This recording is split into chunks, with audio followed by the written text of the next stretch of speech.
আমি কিন্তু গ্রামের ছেলে।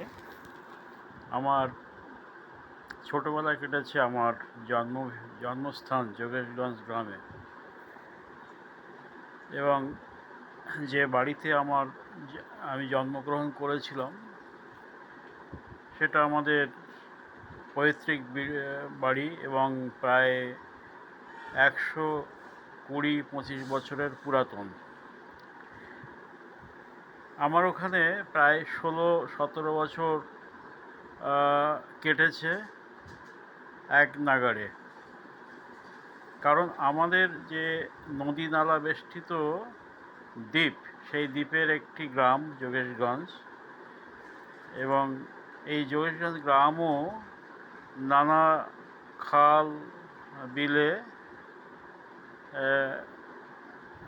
সমাহার।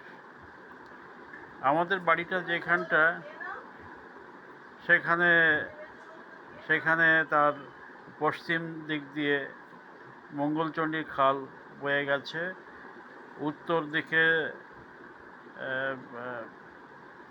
লাঠি হারানো খাল, আর একটু দূরে মঙ্গলচণ্ডী খাল মঙ্গলচণ্ডী খাল থেকে বেরিয়ে আসা কালী খাল। কালী খালের লাঠি হারানো খালের পাশে যেমন প্রসন্ন মণ্ডল এবং তার উত্তরাধিকারীগণের বাড়ি, তেমনি কালী খালের গোড়ায় ঈশান মণ্ডলের উত্তরাধিকারীদের বাড়ি। এই পরিবার প্রায় 120 বছর বা তার বেশি সময় আগে সাহেবখালীর পার্শ্বস্থ চাঁড়ালখালী গ্রাম, সেই গ্রাম থেকে উঠে এসেছিল এখানে জমিদারি পত্তনের সাথে সাথে। জমিদার ছিল সেন বংশীয়। তাদের আদি বাড়ি হচ্ছে বালিগঞ্জে। তো তখন থেকে এখানে বসবাস করছে। যদিও এখন আমরা অনেকেই বাইরে বেরিয়ে এসেছি এবং শহর বা শহরতলিতে বসবাস করছি। তো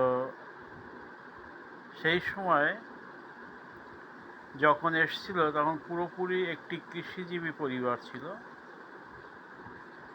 এবং সেই অবস্থা আমার বাবা যোগেশচন্দ্র মণ্ডলের সময় পর্যন্ত আংশিকভাবে চলেছিল। এখন আমরা যারা আছি, পরবর্তী প্রজন্ম, তাদের মধ্যে 2-1 জন বাদে বাকি সবাই আমরা চাকরিজীবী। তো আমি প্রশান্ত মণ্ডল, আমার বাবা যোগেশচন্দ্র মণ্ডল, তার বাবা হচ্ছে রতন মণ্ডল, তার বাবা কার্তিক মণ্ডলের বাবা হচ্ছে প্রসন্ন মণ্ডল। ভাগগুলো তাদের ভাই বোন, এই নামগুলো এখন আমি উচ্চারণ করছি না, আমি পরে সময় মতো বলবো। তো আমার ছোটোবেলায় ভালো সঙ্গী আমি পেয়েছিলাম।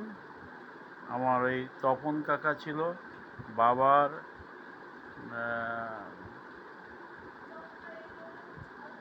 কাকা, শিবপদ মণ্ডলের ছেলে। বয়সে আমার থেকে 4 থেকে 5 বছরের বড়। আমি যখন 5-এ ভর্তি হলাম, তপন কাকা তখন ক্লাস 9-এ পড়তাম। ছোট থেকে সময় সুযোগ পেলেই আমি তপন কাকার সঙ্গ নিতাম, তার খেলাতে তার সঙ্গ নিতাম, তার কাজের সময় তার পাশে গিয়ে বসতাম। যখন দুপুরবেলা গ্রীষ্মের সময় গরমের ছুটিতে দুপুরে খাওয়া দাওয়া করে তার বাড়িতে পৌঁছতাম, ঘরে একই বিছানাতে থাকতাম। তপন কাকা গল্প শোনাতো, গল্প অন্য কোনো গল্প না, তপন কাকার কাছে রামায়ণ মহাভারতের গল্প যেটা তপন কাকা পড়তো সেই গল্প আমি শুনতাম। তপন কাকা আহ, অত্যন্ত ভালো মানুষ বরাবরই ছিলেন।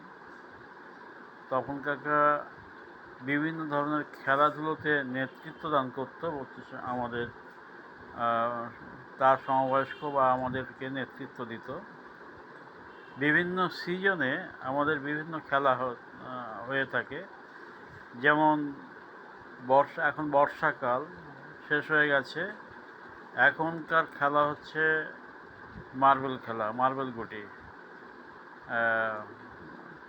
মার্বেল পাথরের গোল টুকরো, এইটাকে নিয়ে একটা খেলা ছিল। একটা গর্তকে কেন্দ্র করে সেই গর্তে পৌঁছানো, মার্বেলকে পৌঁছে দেওয়া, অন্য মার্বেলের পিছনে মারা, হাতে টিক করে আঙুলের মার্বেলটাকে রেখে, এটাতে মার্বেল।